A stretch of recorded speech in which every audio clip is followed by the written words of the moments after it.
Assalamualaikum warahmatullahi wabarakatuh. Perkenalkan, kami dari CGP Angkatan 11 Kabupaten Pamekasan. Akan perkenalkan diri saya Dwi Sulistiana, CP Negeri 1 Pamekasan, berperan sebagai coaching. Saya Dimas Danang Bagus Sadewa dari SMK Negeri 1 Tranakan akan berperan sebagai coach. Saya Arini Fauzun Latifah dari SDN Cekup 2 sebagai pengamat. Akan melakukan demonstrasi kontekstual modul 2.3 coaching untuk supervisi akademik. Selama menyaksikan.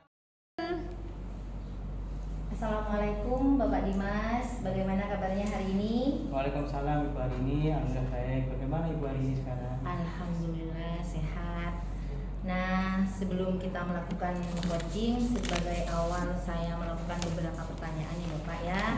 Pertama-tama saya akan mendiskusikan tentang rubrik penilaian hari ini. Ya. Nah, baik Bapak, pada coaching kali ini coach dan coach saya akan amati. Ya. Yang pertama itu dari nilai sesuai dengan alur tirta apa belum. Ya.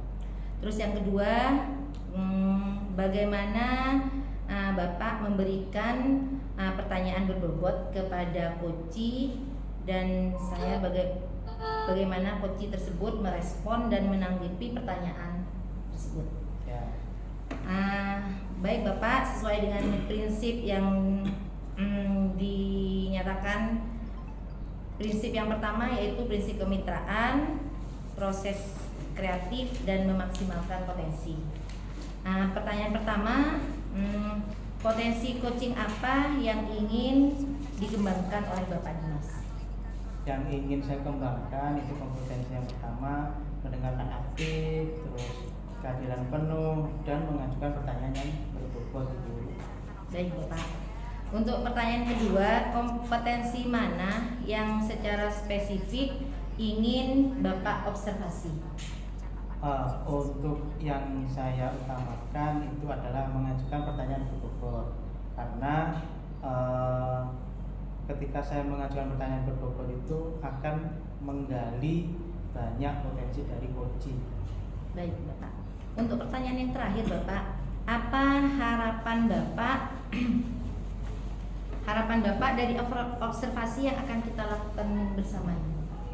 Harapan saya bisa menjadi coach yang dapat membantu coaching dalam meningkatkan potensi yang ada dalam diri coaching.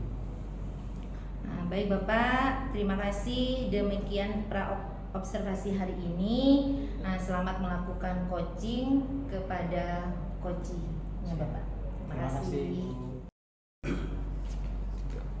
Assalamualaikum warahmatullahi wabarakatuh. Waalaikumsalam Ibu Dwi. Begini Pak Dimas, Ya. terima kasih ya atas kesempatannya Pak Dimas sudah meluangkan waktu untuk saya, dan saya ingin melakukan proses coaching dengan Bapak. Di mana saya sudah mempunyai permasalahan Bapak. Ya. Permasalahan saya ini di kelas Bapak terkait kegiatan proses pembelajaran saya yang menurut saya itu kurang kondusif Pak. Kurang kondusifnya ini loh Pak, akhir-akhir anak ini ya murid ya Pak ya, mengalami ya satu literasi ini literasinya itu kurang Pak. Kedua, konsentrasinya terpecah. Ketiga, kalau ada ulangan, ada PR baru belajar. Tidak ada ulangan, nggak ada PR, tidak belajar mereka.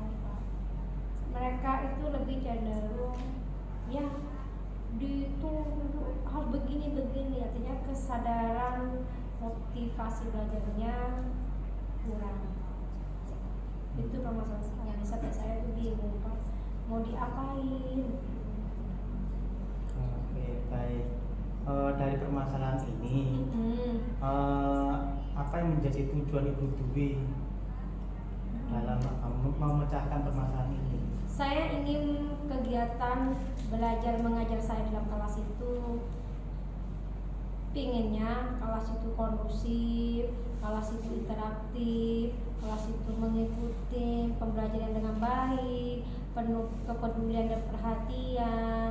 Nah, tapi tujuan yang saya ingat kadang tidak sesuai dengan apa yang saya harapkan. Kalau sesuatu kalau tidak sesuai dengan harapan kan nggak jadi masalah. Ya. Benar Pak? Ya itu Pak, saya bingung, saya berupaya sampai saya yang ajak ngomong, sharing dengan anak-anak. Halo anak-anakku, nih ya dari ibu mengajar tadi, mari kita lakukan kesimpulan sementara ya, itu dalam proses dengan saya. Terus apa yang kalian inginkan? Saya sudah membuat lembaran refleksi tentang kegiatan belajar mengajar saya, namun mereka ngisinya apa dengan sejujur-jujurnya, apa hanya tidak, ya mereka itu jawab semuanya bagus gitu. Apa hanya mereka sampai saya, ayo gak apa-apa, kamu isi dengan sesungguhnya. Karena apa? Dengan kamu mengisi dengan sesungguhnya, ibu akan tahu kelemahan ibu, kekurangan ibu, begitu saya Pak. Saya memang melihat menurut saya itu baik gitu. Tapi saya merasa waduh ayam sampai gini. Itu repot saya Pak. Metode yang saya gunakan ya menurut saya sudah aktif, tapi hanya dikuasai orang tertentu saja. Sebagai contoh PBL ya, kan PBL itu kan cenderung problem based learning, memfokuskan anak itu ke siswa dengan menggunakan diskusi. Ini oke, aktif. Hanya kelompok tertentu, yang lain cuma nggak mau ngerti, nggak mau gimana. Jadi harus saya itu aktif gitu. Pengen saya itu anak yang interaktif. Saya hanya berfasilitator kayak jauh gitu. Kalau kelas unggulan sih mah enak Pak. Ini loh yang kelas reguler yang beragam latar belakangnya. Tuh.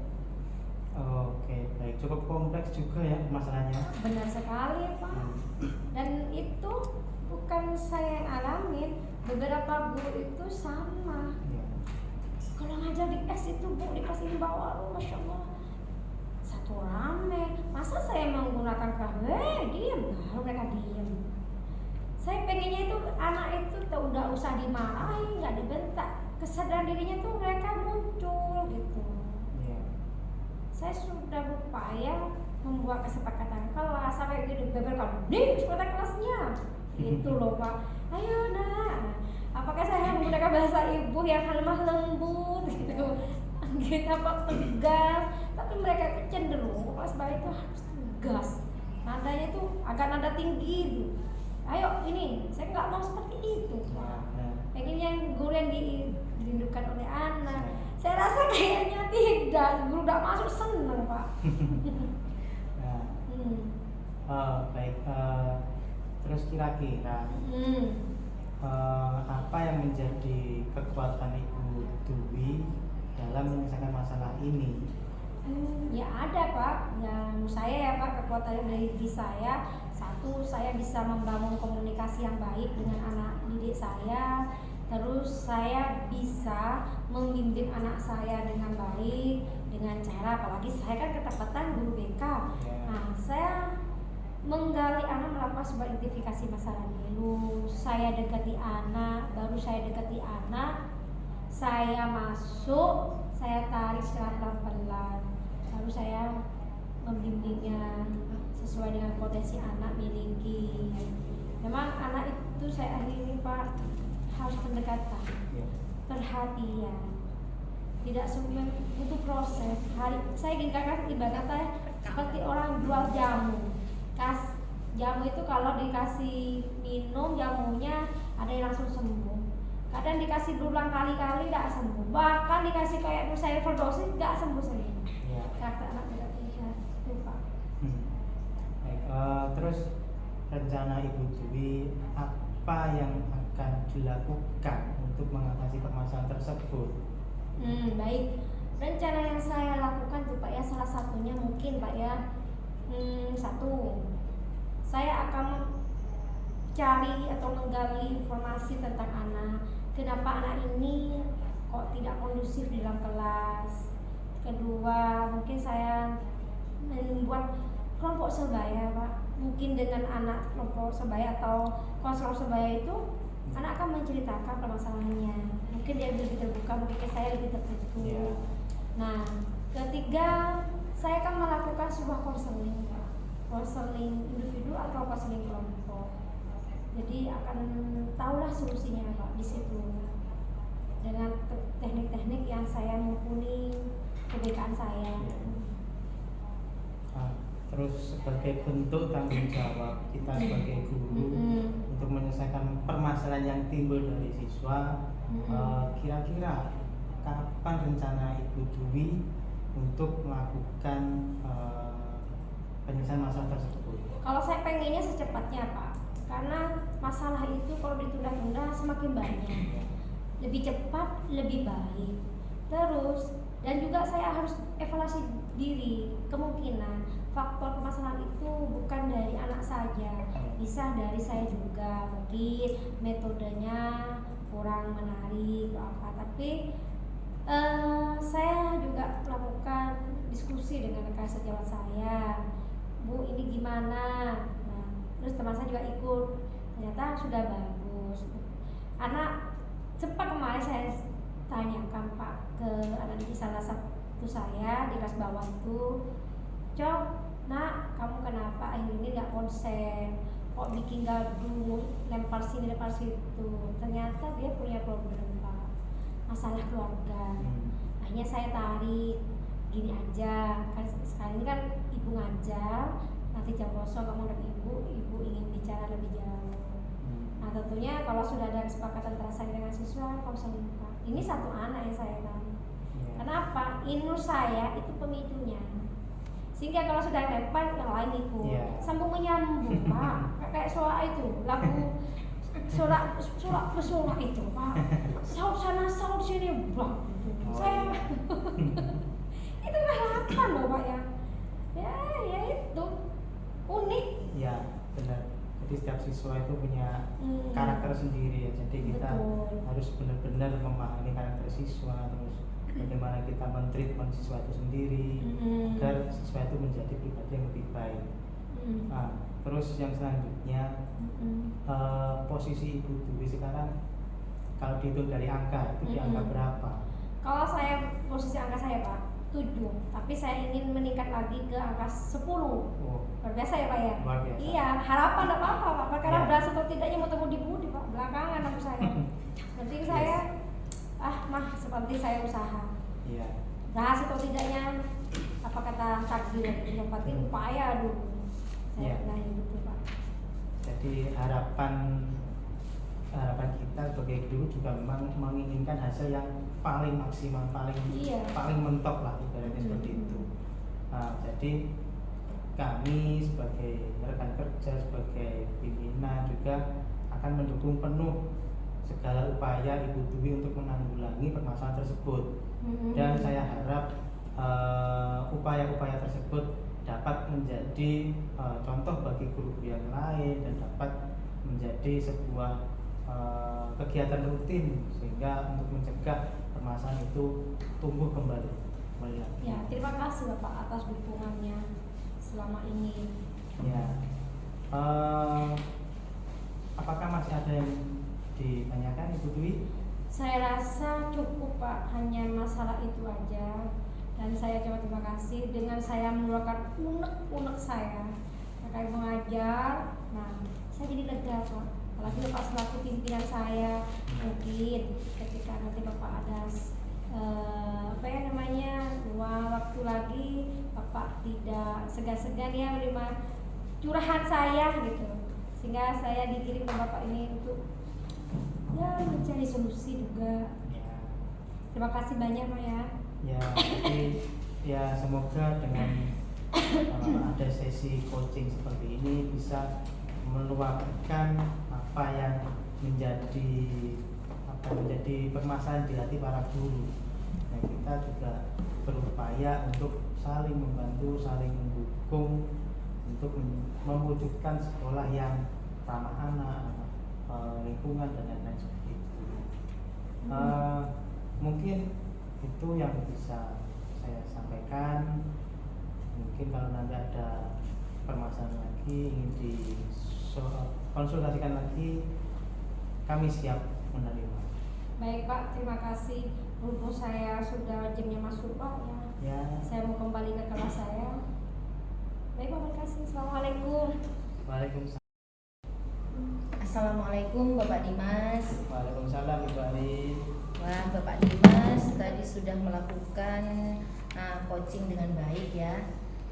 Pak Dimas juga sudah melakukan coaching dengan Bu Dwi ya Bapak ya. Iya benar. Sebelum penutup ya Bapak Dimas ya, saya akan menanyakan beberapa pertanyaan pasca observasi ini. Ya. Yang pertama, apa saja yang sudah dilakukan pada saat coaching terkait indikator yang Bapak inginkan? Tadi selama coaching dengan Ibu Dwi, saya sudah menerapkan beberapa kompetensi. Yang pertama, mendengarkan dengan baik. Terus yang kedua itu kehadiran penuh. Dan yang terakhir atau yang utama yang ingin saya kembangkan itu adalah mengajukan pertanyaan yang berbobot. Oke, Bapak Dimas, menurut saya sebagai observer tadi proses coaching Bapak Dimas sudah berjalan dengan baik dan juga proses alurnya juga sesuai dengan alur Tirta. Bapak juga sudah menggali informasi-informasi yang ada pada Koci sehingga Koci bisa menyalurkan kompetensi-kompetensi yang ada pada Koci tersebut. Untuk yang terakhir Bapak Dimas, kompetensi apa yang ingin dikembangkan oleh Bapak Dimas?